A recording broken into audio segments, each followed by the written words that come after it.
Hello दोस्तों, MTR technologies का IPO open हो चुका है। जबरदस्त रिस्पांस के साथ ये ओपन हुआ है। तो दोस्तों, इस वीडियो में हम बात करेंगे कि इसमें अप्लाई करना चाहिए या नहीं। तो उसके लिए हर बार की तरह कुछ डेटा लेके आए हैं, इंपॉर्टेंट डेटा लेके आए हैं। एंकर लिस्ट के बारे में बताएंगे, बड़े इन्वेस्टर्स ने यहाँ इन्वेस्ट किया है या नहीं वो बताएंगे, रिसर्च हाउस क्या कहते हैं वो बताएंगे, करंट ग्रे मार्केट प्राइस या जो डब्बा भाव है वो क्या चल रहा है वो बताएंगे, और लास्ट में मैं अपना व्यू भी दूंगा कि क्या इस आईपीओ में मैं अप्लाई कर रहा हूं या नहीं। लेकिन दोस्तों, सबसे पहले आपके आपके फैमिली मेंबर्स या फ्रेंड्स का अभी तक भी कोई डीमैट अकाउंट, ब्रोकरेज अकाउंट नहीं है तो नीचे दी गई लिंक से आप ओपन अकाउंट कर सकते हैं और साथ में 300 रुपीज का कैशबैक भी पा सकते हैं दोस्तों। तो चलिए आगे बढ़ते हैं। अब ये है आईपीओ डिटेल्स। यहां पर ध्यान में रखना है आईपीओ प्राइस 574 से 575, तो अपर बैंड पर ही अप्लाई करना है क्योंकि यहां पर बिल्कुल पूरी पूरी संभावना है कि ये ओवर सब्सक्राइब होने वाला है। आईपीओ मार्केट लॉट है 26 शेयर का और टोटल इन्वेस्टमेंट रहेगा 14,950 एक लॉट का। तो यहां पर ध्यान रखना है, ऐसा नहीं है कि आप 5 लॉट अप्लाई करेंगे तो चांसेस बढ़ जाएंगे, ऐसा नहीं होता है। उससे अच्छा रहता है 5 अलग अलग लोग एक एक लॉट अप्लाई करें तो ज्यादा चांसेस रहते हैं। तो उसको बिल्कुल ध्यान में रखना है। आईपीओ की साइज रहेगी 596 करोड़, मतलब 600 करोड़ के आसपास। और कंपेयर किसके साथ कर सकते हैं, अभी एक हिरनबा जो आईपीओ आया है वो पेस्टिसाइड्स कंपनी, तो उसके साथ ये कंपेयर कर सकते हैं। मतलब ये एक स्मॉल कैप कंपनी होने वाली है, इसको बिल्कुल ध्यान में रखना है। उस पर थोड़ी देर के बाद डिटेल में बताएंगे। बिजनेस क्या है, प्रिसीशन इंजीनियरिंग सॉल्यूशंस का। और जो इनके जो कस्टमर्स हैं, देखिए बिल्कुल रिस्पेक्टेड कंपनीज, डीआरडीओ, एनपीसीआईएल। अब एनपीसीआईएल क्या है, nuclear power corporation of India, तो ये एक रेस्पेक्टेड नाम है। फिर देखिए इसरो है, इसरो क्या है, इंडियन स्पेस रिसर्च ऑर्गेनाइजेशन। तो ये सब बड़े बड़े नाम है। इनफैक्ट डीआरडीओ भी डिफेंस रिसर्च डेवलपमेंट ऑर्गेनाइजेशन है। तो ये सब इसके कस्टमर्स हैं, तो बहुत ही रेस्पेक्टेबल भारत की एजेंसियां इसकी कस्टमर्स हैं। जल्दी से टाइमलाइन बता देते हैं। देखिए मार्च 3 से 5 ये 3 दिन के लिए आईपीओ खुला रहेगा। बेसिस ऑफ अलॉटमेंट मार्च 10 है। सबसे इंपॉर्टेंट डेट रहेगी मार्च 12, जिस दिन हम अलॉटमेंट एक्सपेक्ट कर सकते हैं। रिफंड भी हो जाएगा, और इनफैक्ट ये रिफंड तो नहीं होता है, आपके ही अकाउंट में पैसा रहता है, वो ब्लॉक होके रहता है। तो उसको भी बिल्कुल ध्यान में रखना है। बहुत कमेंट सेक्शन में आता है कि पैसा आया नहीं। अरे पैसा आपके ही अकाउंट में था, ब्लॉक स्टेट में था, अनब्लॉक हो जाता है। तो 12 को नहीं होगा तो 15 को हो जाएगा। और लिस्टिंग जो डेट है वो 16 मार्च की है, 16 मार्च 2021। मुझे 16 मार्च 2020 की भी याद आती है, जिस दिन एसबीआई कार्ड्स की भी लिस्टिंग हुई थी। आपको पता ही है क्या हुआ था बाद में। अगर ये पूरे वीडियो में कोई सबसे इंपॉर्टेंट अगर कोई स्लाइड रहेगी तो ये रहेगी, एंकर लिस्ट। इस पर जरा सी चर्चा कर देते हैं। देखिए 3 मार्च को आईपीओ शुरू हो रहा है आपके लिए, हमारे लिए, लेकिन एंकर्स के लिए 2 मार्च को शुरू हुआ था। अब ये एंकर कौन होते हैं, बड़े इन्वेस्टर होते हैं, म्यूचुअल फंड्स होते हैं। यहां पर एफआईआईज इन्वेस्ट करते हैं। और देखिए ये 600 करोड़ का आईपीओ, देखिए बहुत बड़ा आईपीओ नहीं है। एक छोटा सा आईपीओ के लिए भी 10 म्यूचुअल फंड कंपनियां उन्होंने अप्लाई किया हुआ है, और 39 स्कीम्स। जस्ट आपको हम बताएं, जब जो हिरनबा आईपीओ जो मैंने बताया कंपैरिजन के लिए, सिर्फ 3 म्यूचुअल फंड की कंपनियां थी। भले ही वहां पर भी लिस्टिंग गेन होगा, होने की संभावना है, लेकिन आप एक चीज देखिए, वहां 3 थी और वही साइज में, इनफैक्ट ये थोड़ा सा छोटा भी है। 10 म्यूचुअल फंड की कंपनियां यहां अप्लाई कर रही है, तो एक पॉजिटिव सेंटीमेंट बड़े इन्वेस्टर्स में भी है। अगर आप स्मॉल कैप के निवेशक हैं तो axis small cap, Kotak small cap, ICICI prudential small cap, Nippon India small cap, Franklin India smaller, तो ये तो 5, ये चूंकि स्मॉल कैप की कंपनियां थी तो खाली मैंने उनका ही नाम लिखा हुआ है। और इनके अलग अलग ये 5 नाम आपने देखे, इनकी अलग अलग स्कीम्स ने भी थोड़ा थोड़ा इन्वेस्ट किया हुआ है। इसके अलावा देखिए मैंने चूंकि 10 नाम बोले थे, फिर देखिए HDFC mutual fund, Sundaram, ITPL, SBI, Invesco mutual fund, तो ये अगले 5 नाम है। इनकी अलग अलग जो स्कीम्स है उन्होंने भी यहां पर अप्लाई किया हुआ है। मतलब पूरी तरीके से म्यूचुअल फंड के जो भी बड़े नाम है सबने इस आईपीओ में अप्लाई किया हुआ है। उसके अलावा देखिए बाहर के जो इन्वेस्टर्स हैं, जैसे गोल्डमैन है, नोमुरा है, अशोका इंडिया, तो ये सब ने भी यहाँ अप्लाई किया। तो एक बहुत ही अच्छी एक एंकर लिस्ट है, और एंकर लिस्ट से क्या होता है, एक थोड़ा सा कंफर्ट भी बैठता है। अब यहाँ पर मैं आपको जस्ट बताऊं कि अभी रेलटेल का आईपीओ आया था। रेलटेल के आईपीओ जिस दिन लिस्ट हुआ था, चूंकि आईपीओ बहुत बड़ा नहीं था, जिस दिन लिस्ट हुआ था तो उसी दिन गोल्डमैन ने और स्टॉक को खरीदा था। तो बहुत बार क्या होता है कि एंकर लिस्ट भी तो एक लिमिट रहती है, तो एंकर लिस्ट में हो सकता है कि बाद में ये सब म्यूचुअल फंड, चूंकि इतनी अच्छी खासी यहाँ पर भीड़ लग रही है, तो हो सकता है म्यूचुअल फंड्स बाद में भी यहाँ पर अप्लाई कर सकते हैं। तो ये एक पॉजिटिव सेंटिमेंट बनाता है।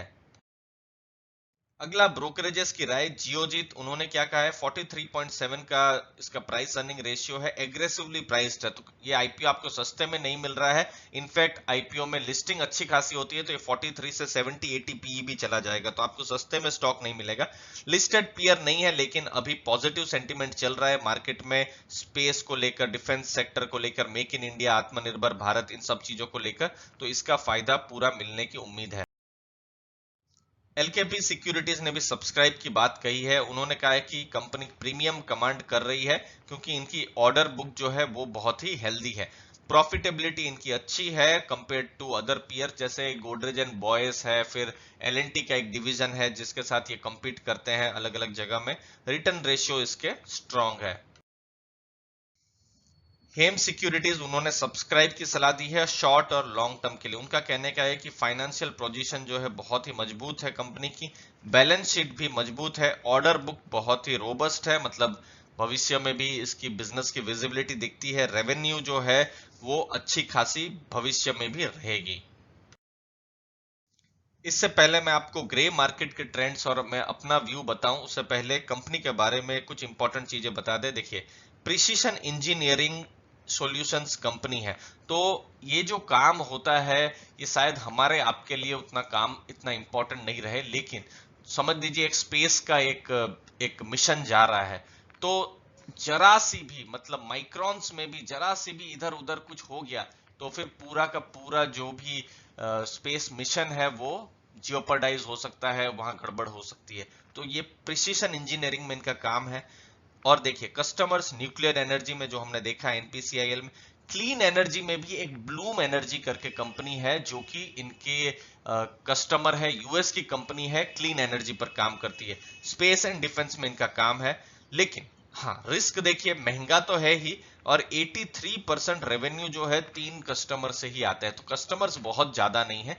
लेकिन अगर आप क्लीन एनर्जी पर अगर आपका फोकस है, और आपको लगता है कि भारत में स्पेस में, न्यूक्लियर में भविष्य में अच्छा खासा काम होगा, तो फिर ये कंपनी है जो आपको कंसिडर कर सकते हैं। रेवेन्यू ग्रोथ देखिए, 15.5% हुआ है 3 सालों में, फाइनेंशियल ईयर 18 से 20। ये जानना बहुत जरूरी है दोस्तों, बहुत बार आईपीओ में क्या होता है कि अप्लाई करे या नहीं, लेकिन बिजनेस का जो डिटेल्स है वो कोई बहुत लोग नहीं समझते हैं।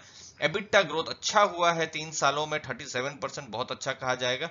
रिटर्न ऑन कैपिटल 10.78 है, ये बहुत ज्यादा अच्छा ऐसा नहीं कह सकते हैं कि बहुत ज्यादा, क्योंकि देखिए आरओसी 12-15 के ऊपर हो तो बहुत ही ज्यादा अच्छा रहता है।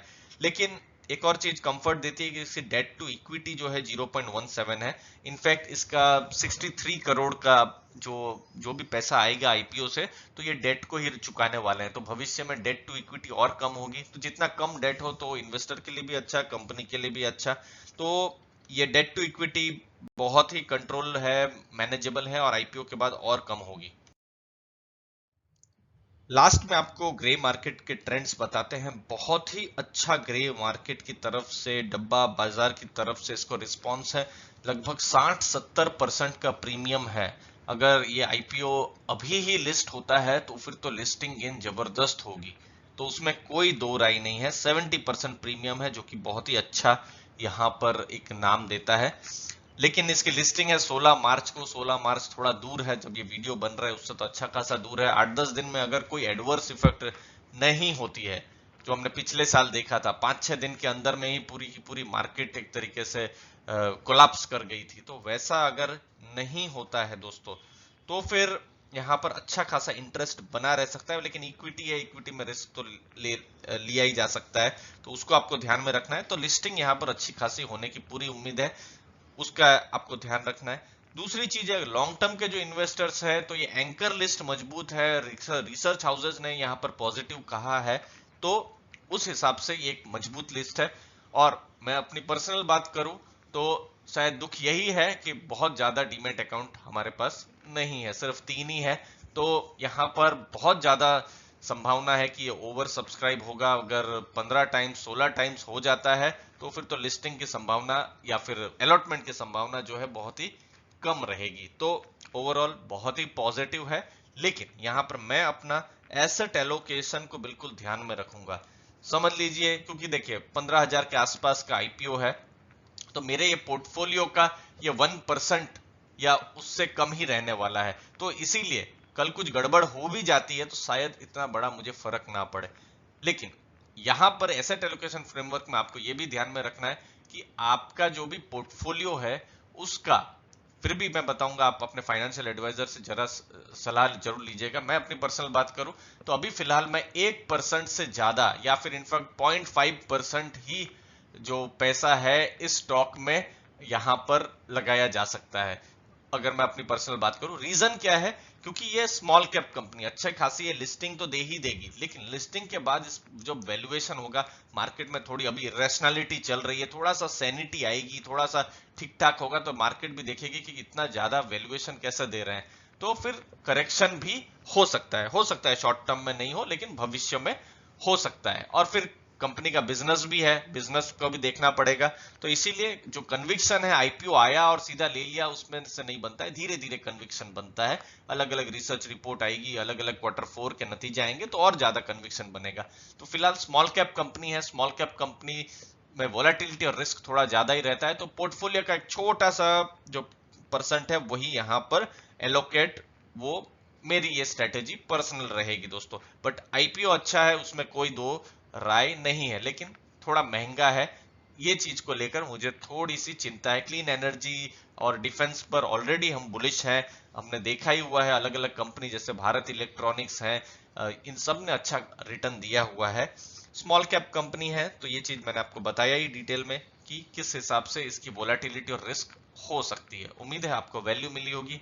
वीडियो अच्छा लगा तो जरूर लाइक शेयर सब्सक्राइब कीजिए। अपने जो स्निपेट्स है, अपने जो आइडियाज है, हम शेयर करते रहते हैं दोस्तों। ये सब एजुकेशनल लर्निंग पर्पस के लिए ही था, कोई भी रिकमेंडेशन यहाँ पर लेने के लिए नहीं था, देने के लिए नहीं था दोस्तों। यहाँ पर जो भी यहाँ पर जो डेटा है उसके ऊपर ही हमने बात की है। धन्यवाद आपके टाइम के लिए।